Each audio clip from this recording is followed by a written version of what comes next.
To be quite honest, not really sure, right?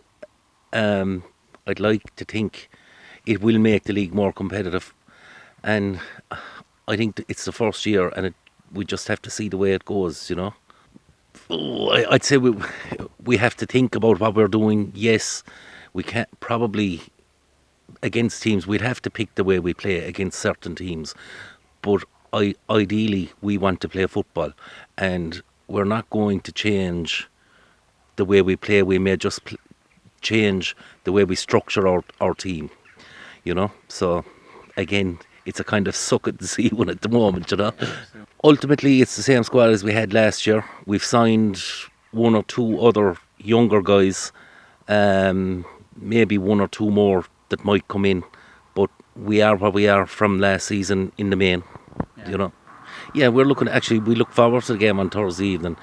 Good way to measure ourselves against probably one of the favourites for the league this year, based on, as you said, their recruitments and all that. But yeah, we look forward to that challenge. We like to challenge ourselves and see. It's closer.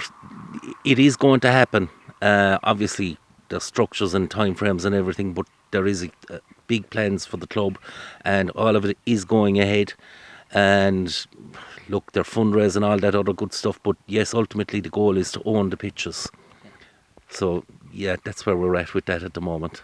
Yeah, huge loss to the club, huge loss to me personally as well.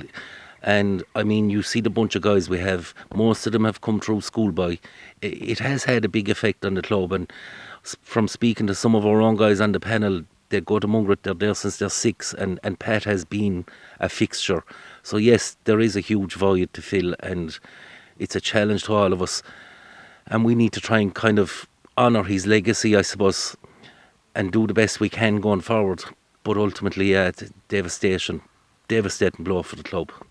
Well, I'd like to think that we've increased the quality side, speaking about ourselves first. And there is difficulties with clubs. Look, it's well noted, there's money involved in clubs, and to me, personally, yeah, it is. So there has to be a gulf when there's have and have nots, so, and we just have to deal with it. The league structure this year will help clubs like yourself as such then if you can have more competitive games, because we did see a lot of results last year where I know there was a few walkovers, which was the main concern, but there was also a lot of results where there was non-events. There was 8 and 9 nils, which is not the way Limerick Junior Soccer had been for many years before that. And the difficulty you see is when you come to the end of coming towards the end of a season, where clubs know they're safe or whatever. So yes, from that point of view, it should make it more competitive. We'd like to think anyway.